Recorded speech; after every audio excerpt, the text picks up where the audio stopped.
365 Days This Day is a 2022 Polish erotic film directed by Barbara Białowież and Tomasz Mans. Serving as a sequel to 365 Days, it is based on This Day, the second novel of a trilogy by Blanka Lipinska, and stars Anna Maria Sieklucka, Michele Morrone, and Magdalena Lamparska.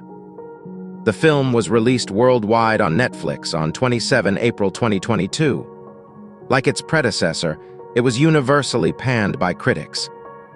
A sequel, The Next 365 Days, was released on 19 August 2022. The movie starts with Massimo and Laura getting married.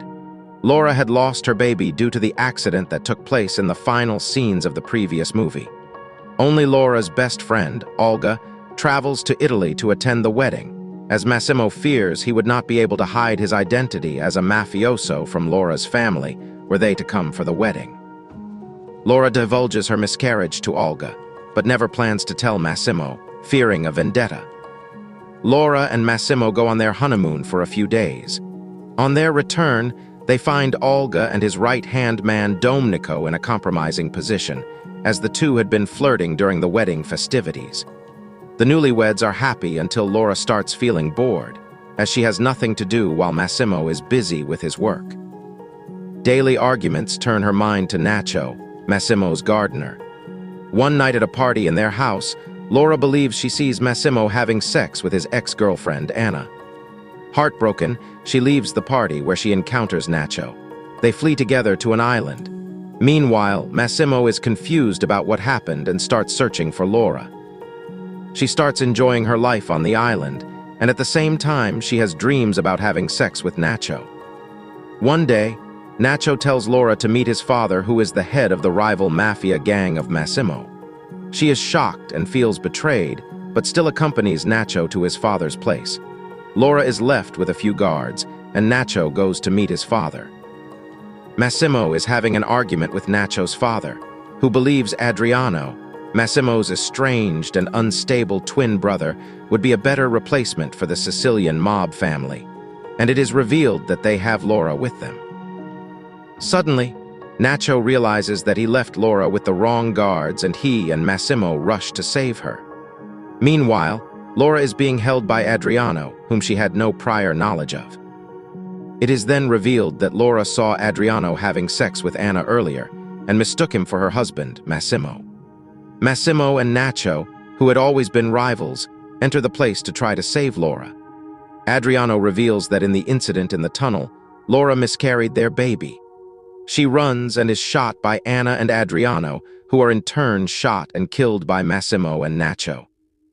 The movie ends with Nacho leaving and Laura lying in the arms of Massimo, her fate uncertain. 365 Days This Day is a movie about sex and shopping. Who doesn't like sex and shopping? Viewed through this narrow lens, it makes sense that the Polish erotic romance 365 Days rose to popularity, first in cinemas and then on Netflix, where viewers could indulge their most prurient interests in private. But the following for the franchise that sprung from that surprise hit stands in defiant opposition to the quality of the films themselves. It's stunning how blatantly this Euro softcore series rips off 50 Shades of Grey, itself Twilight fan fiction blown up to mega hit size. And that's the least of these movies' issues. Underneath its repellent rape culture premise, the first 365 Days movie contained a nugget of appealing fantasy, namely, the idea of giving up all the irritating obligations and boorish men that fill the lives of independent, overworked modern women, and letting someone else make the decisions for a while. It didn't take a full calendar year for ordinary Warsaw girl Laura, Anna Maria Sieklucka, to fall for Italian mafia kingpin Don Massimo, Michele Morrone. Sure, he drugged and kidnapped her while she was on vacation in Sicily, promising to free her after 365 days if she didn't learn to love him in the meantime. But the man looks like an underwear model and spends like a Russian oligarch. In this film's relentlessly shallow worldview, those are the only things that matter. That leaves the Netflix-produced sequel, 365 Days This Day, with as little to do as Laura, who goes from unwilling captive to bored housewife in record time. Like 50 Shades of Grey. 365 Days inserts and throws out storylines according to its own harebrained whims. At the end of the last movie, it seemed as though Laura would never get to live her dream of buying an obscenely expensive wedding dress. Oh, and marrying the man she loves, or, at least, ate her out on a yacht. But as the sequel opens with the camera swirling around Laura and Massimo as they try to swallow each other's tonsils on an Instagram-worthy Italian cliff, it's like Laura's brush with death in a fiery car crash never happened. And once the luxurious formalities of lavish wedding and exotic honeymoon are dispensed with, 365 days, this day looks around and says to itself, what's next? What's next is a new man in Laura's life, ostensible gardener Nacho, Simone Susana. It's hard not to get the giggles when Nacho is introduced strolling towards the camera in a trucker hat and ripped jeans. It's even more difficult not to laugh when this humble working man lives in a luxe bohemian beach shack that looks like a boutique hotel in Chalum. It's key to the 365 days lifestyle that everyone is secretly rich, or at least possessed of an impeccable eye for interior design. Where Massimo is dominant and controlling, Nacho is tender and non-threatening. And so, when Laura walks in on Massimo in flagrante delicto with his ex, she runs off with Nacho, who will serve as her emotional support hunk for the remainder of the film. Laura and Nacho don't actually have sex, although she sure does fantasize about it. That's because, like 50 Shades of Grey, 365 Days is a conservative daydream. Look past the frequent, vigorous, lightly kinky softcore scenes, like its predecessor. 365 Days, this day, flirts with male and female full frontal nudity throughout. And 365 Days, this day is, at its core, selling the idea of marrying a rich man and having his babies. There are as many shopping montages in this film as there are sex ones, and all are filmed in the decadent, substance-free style of a perfume commercial. Expensive watches and fast cars, couture gowns and high-end sex toys, gourmet breakfasts on the terrace overlooking $1 million view. Massimo can give Laura all of this, which makes 365 Days, this day, a romance. If he were poor, he'd just be a rapist. A solid 60% of 365 Days, this day, is made up of aspirational and slash or erotic montage. But when it comes to filling that other 40%, the movie does not have the good sense to stick to a simple conflict between bad boy and nice guy. Coked-out identical twins, warring mafia families, and the most inept villain duo this side of Team Rocket in Pokémon all factor into the sloppily constructed storyline, which culminates in a jaw-droppingly incompetent action climax. It's unclear what the mafia does exactly in 365 Days, this day. Mostly, they seem to whisper in each other's ears at parties and, one assumes, work out. Is it a requirement that all Sicilian mafiosos under the age of 60 have 6 packs, or just a bonus? As for the performances, why mince words now? They're all terrible. But the comic relief provided by Laura and Massimo's BFFs, Olga Magdalena Lamparska and Domenico Otter Saralids, is especially so. And as immature as it is to laugh at dialogue written in what is obviously not the screenwriter's first language, good luck suppressing a snicker when Olga yells, "I can't calm down, I'm Polish." The music is similarly amusing, a bland R&B-ish mishmash that sounds, appropriately enough, like what you might hear over the loudspeaker at a fast fashion emporium. 365 Days, this day, is barely a movie. It's the emotionally bankrupt idea of late capitalism, a brain-dead miasma of choreographed sex and nonsensical fighting driven by greed and violence masquerading as passion. The iciness was right there on the surface of 365 Days. But although it's more vanilla, 365 Days, this day is more insidious because it argues that the ends, high-end luxury goods, sculpted butt cheeks, justify the means, kidnapping, coercion, misogyny. This time around, Laura is objectifying herself. Somehow, that's even worse. I'm not going to say that I was looking forward to this film in any reasonable fashion after how disastrously its predecessor turned out. That'd just be dishonest of me.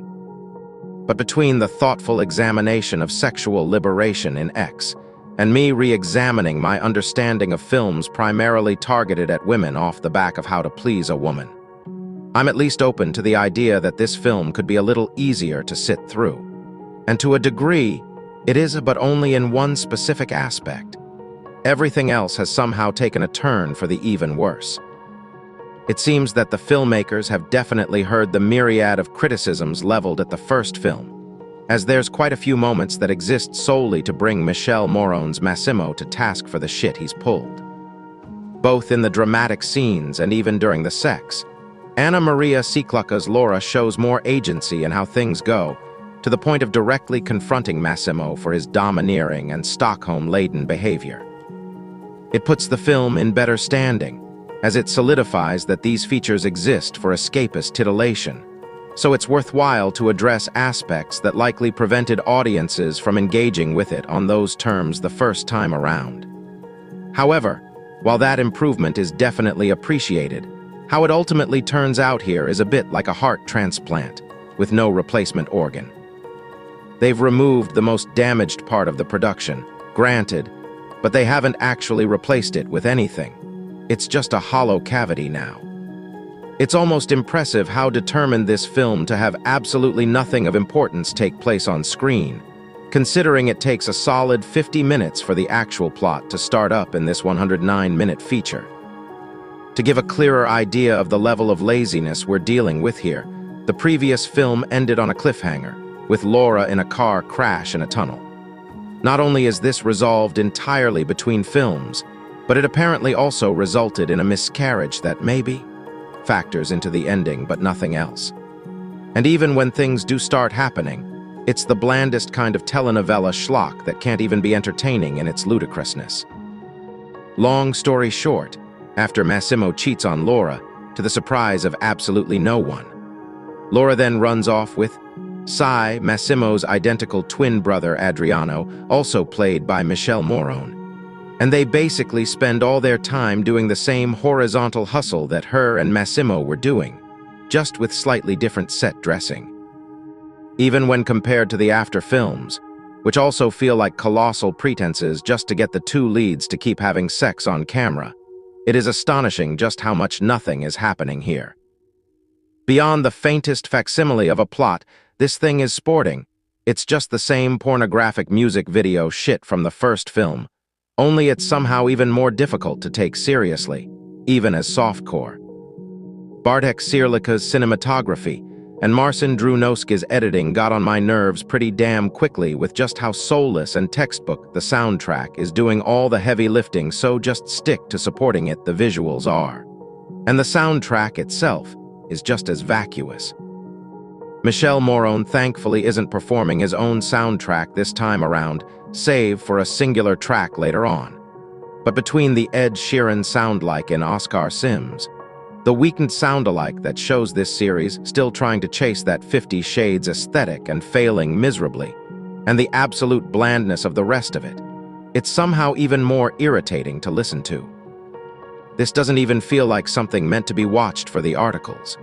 It's more like something that'd be playing in the background of a swinger party while everyone's passing the keys around. It blends that steadfastly into the wallpaper. It removes one of the more heinous aspects of the original film, but offers next to nothing in its place, instead creating something that manages to offer less plot and character development than actual porn.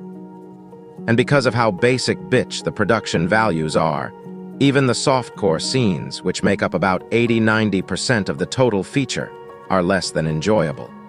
It's quite the accomplishment to immediately improve on the ikiness of the original, and yet somehow come out with a follow-up that is even worse to sit through.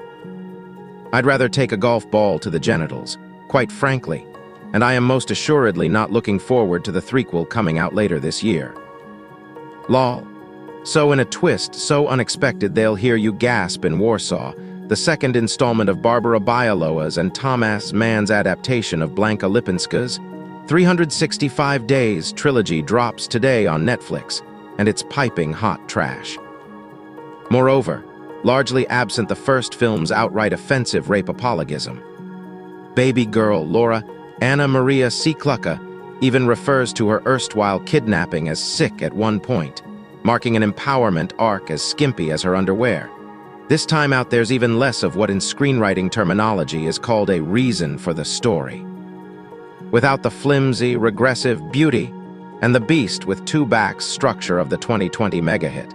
Still the most successful movie ever in terms of number of days spent at no.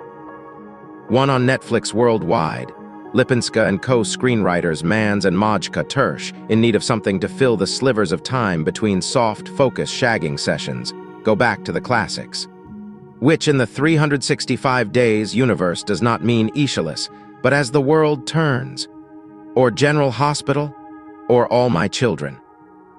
Or basically any soap opera that aired long enough to resort to the most eye-roll-inducing of plot contrivances, which spoiler sensitivity mandates must not be revealed here. But yes, it's that one. You know the one. So wait, can this mean that Laura survived the last film's ending, a cliffhanger so uninspired it was set on a literal cliff? Reader, she did. The sequel opens with Laura on her wedding day, receiving a visit from her Sicilian mafioso fiancé, Massimo, Michele Morrone, the human incarnation of the smoldering ruins of Rome circa AD 64, before their nuptials. "You shouldn't be here," is the first line she speaks. In fairness, she can rarely get a word in between the wall-to-wall rock balladeering of the soundtrack, as she coyly turns away from one of approximately 26 featured Mediterranean horizons. But unsolicited though Massimo's arrival may be, her second line, "I don't have panties," suggests it's hardly unexpected. Their subsequent sun-flared lovemaking confirms that while Episode 1's attempt on her life may have caused Laura to lose the pregnancy she'd never told Massimo about, it has not otherwise marred her rockin' bod, nor even mildly inhibited her flexibility. Enter Laura's party girl BFF Olga Magdalena Lamparska, shrieking about bad luck and shooing Massimo away, just in time for Laura to redo her makeup, briefly don some knickers and slow-mo up the aisle to Ave Maria. Then the November rain video vibe gives way to a sexed-up sandals resort commercial as the honeymoon passes in a blur of light bondage, pool sex, and a truly hilarious game of erotic golf. They ride ponies on the beach at sunset. Laura goes brunette again.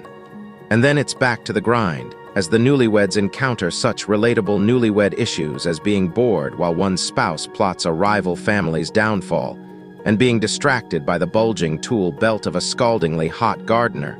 Simone Susana. Fair play to the casting agents for finding the only actor on Earth who could make Morrone look merely quite handsome by comparison. The gardener, or is he, is called Nacho, appropriately for such a tasty snack, and shows up just in time to be a tattooed deltoid to cry on for Laura, who is becoming a bit frustrated with being the kept woman of a sexually aggressive but emotionally repressed gangster who only deals in groin-based intimacy. It's hardly surprising the couple have a communication problem, given that Polish-speaking Laura and Italian-speaking Massimo use ESL weekend course-level English as their love language, and both have clearly been too busy humping to keep up with Duolingo. Exclamations like, "Get me out from here? How do I look like?" along with Massimo's often indecipherable cadences and Laura's mangled pronunciations of words like guaranteed, suggest they'd be a lot better off if only their relationship, like their movie, came with closed caption subtitling. Then Laura discovers Hubs being groinily intimate with his ex-girlfriend Anna Natasa Urbanska at a party. Flinging her phone into the sea, Laura, never one to engineer her own escapes. "Husks, take me away from here," to Nacho. They abscond to another paradise island and another paradise villa, differentiated from Massimo's mainly because the furnishings are predominantly wicker. They have sex, or do they? Is it perhaps all a dream?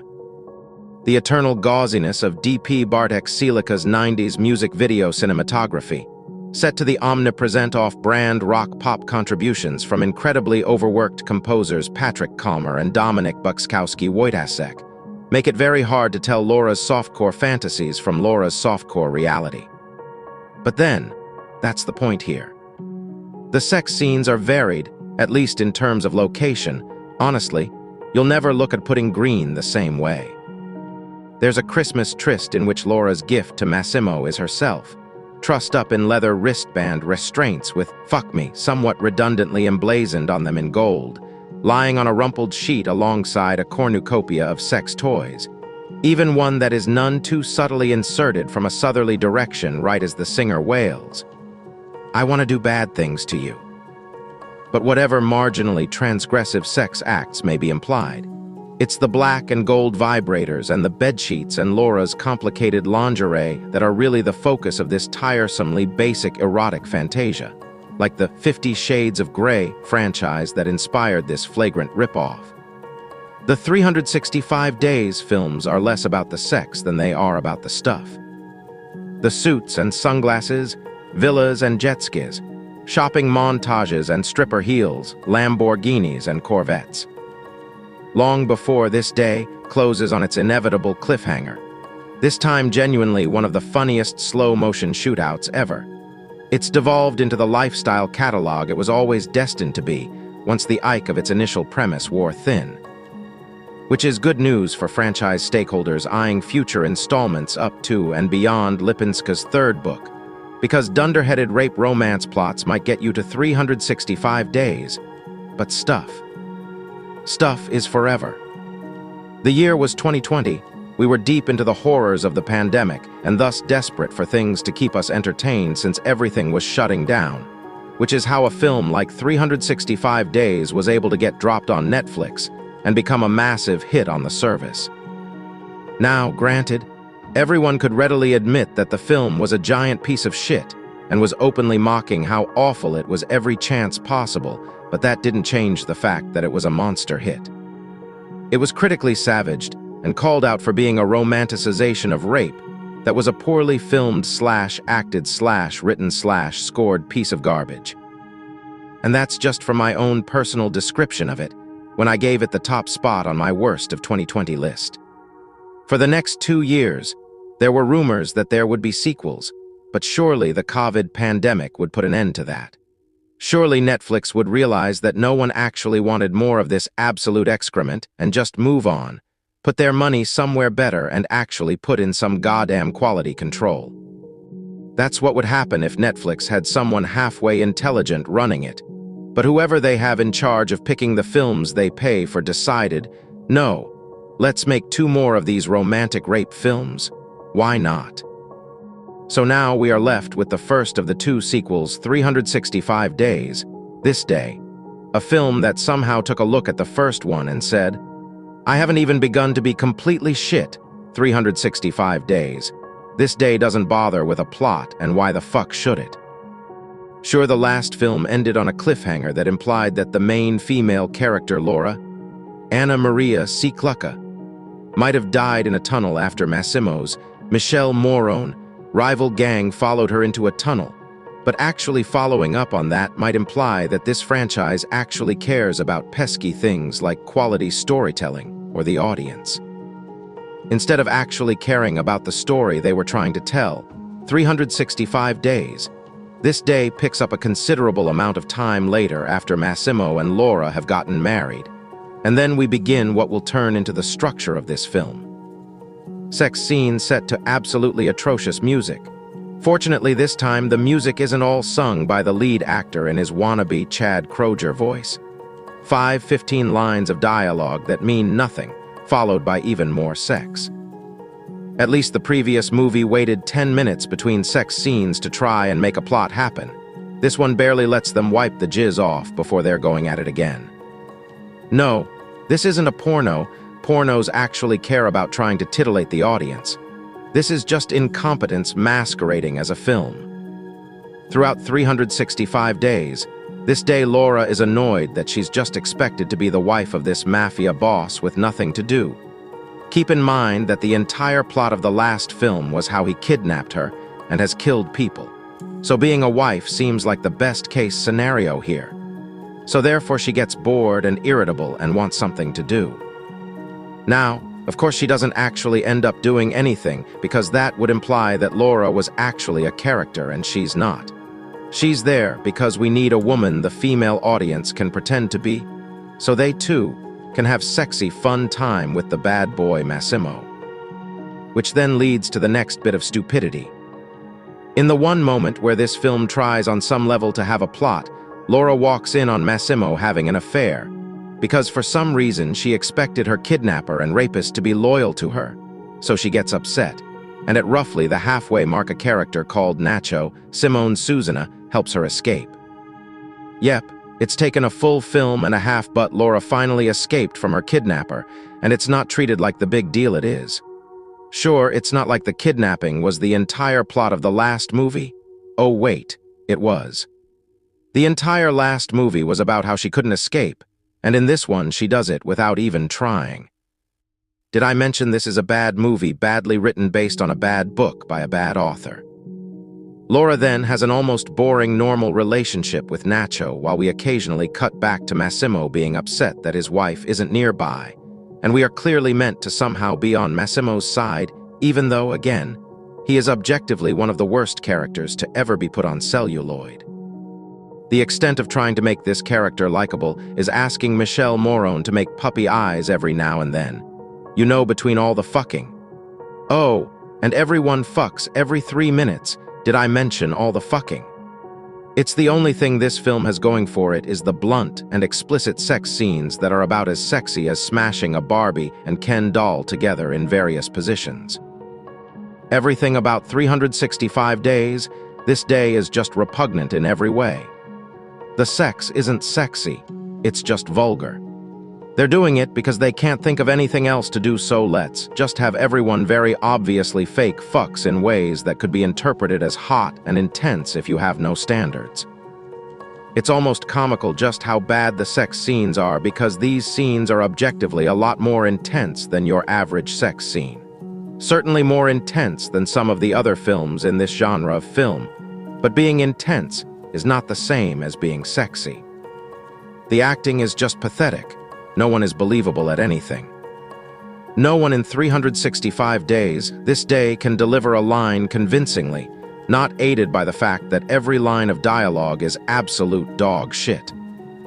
No one is giving a performance that could be considered interesting or good or fun. 365 days. This day is clearly trying a big dramatic gangster film, and no one is giving a performance that belongs in that kind of film. Hell, the performances aren't even bad enough to be in a hilarious porno scene. I wish I had a moment that was as funny as right in front of my salad. Here, because that would imply that any of the actors involved give a damn.